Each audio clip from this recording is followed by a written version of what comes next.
I'm Mark Soicher, Human Resource Counsel at CBIA, and I'm here with Joe Wellington, an attorney with Carmody and Torrance in Waterbury, and Joe works on environmental health and safety issues at Carmody and Torrance.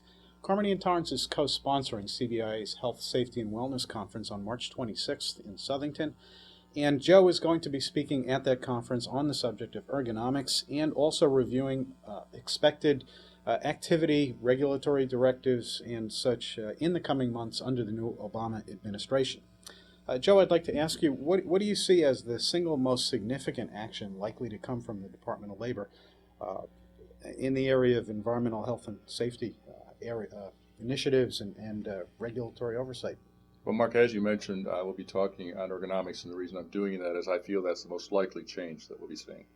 And wasn't that rule already promulgated at some time in the past? And also, what is ergonomics? For those Well, that might not that's be two familiar? questions. I'll answer them separately. The first one is, has it existed before? And the answer is yes.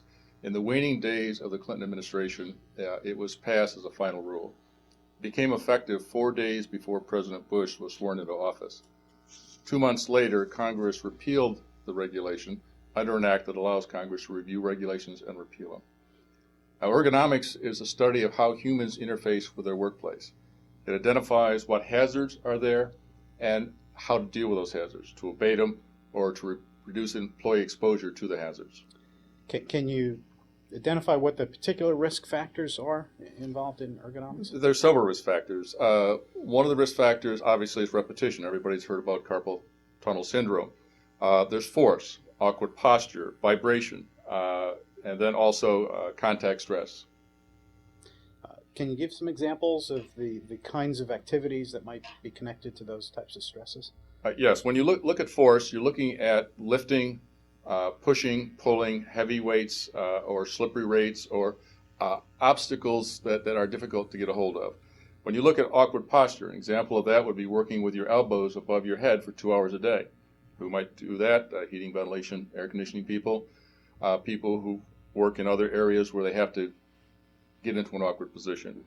Repetition, as I mentioned a few moments ago, would be in the context of entering data. The standard says 4 hours a day of entering data. Vibration would be an example of that would be using a small hand tool that vibrates, such as a sander, or a large hand tool, such as a jackhammer, for more than a couple hours a day. Contact stress would occur when you use your hand as a hammer, or when you're required to come into contact with sharp edges of objects, such as the edge of a desk, or some other area where you're required to put pressure on a portion of your body. Now, if this rule was reissued, would these standards apply to all employers, or are there different industries, sizes? They would apply to all employers. The one area where employers get some relief is if you have 10 or less employees, the record keeping is less onerous. But other than that, the standards would apply to all employers, regardless of the size of their workforce. What kind of challenges or tasks would an employer face in having to put together a compliance program in this area?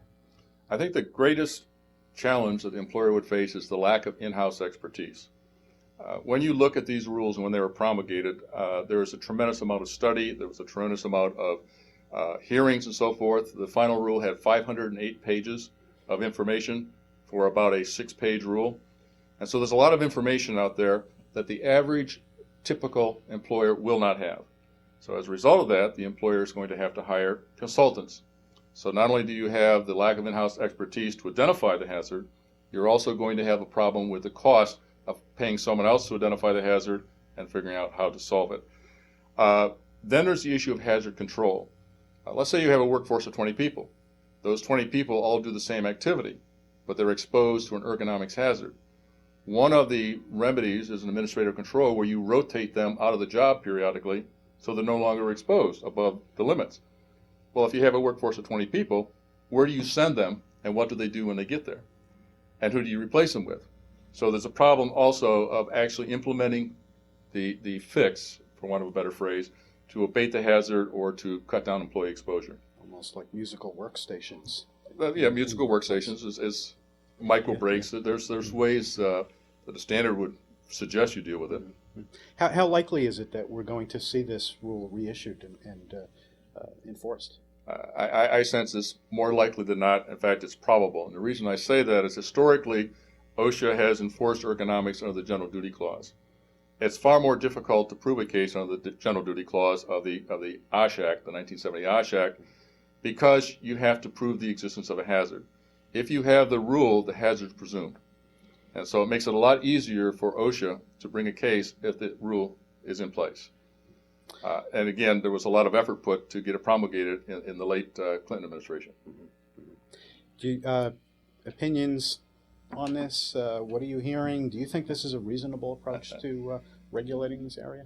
Well, reasonableness, I guess, like anything else, including beauty, is in the eyes of the beholder, and including global warming. There's issues out there. It's clear to me that the rule and its proposed remedies were not written by someone who ever had to run a business. I refer back to the example of you have 20 employees and you have to rotate them, but you only have 20 employees. Compliance with the rule will be difficult. It will be costly, and it will require employers to engage in a thought process they never had before.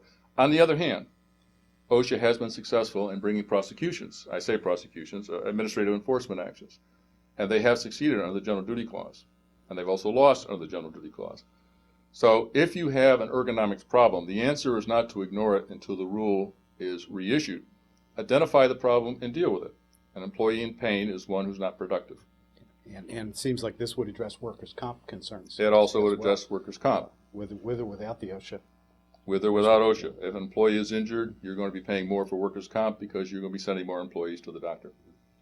Fascinating concepts, and really looking forward to hearing this in more detail at the conference in Southington on March 26th, and also your insights into what you foresee in addition to that coming forward out of the federal administration. Thank you. Thank you, Mark. I look forward to it.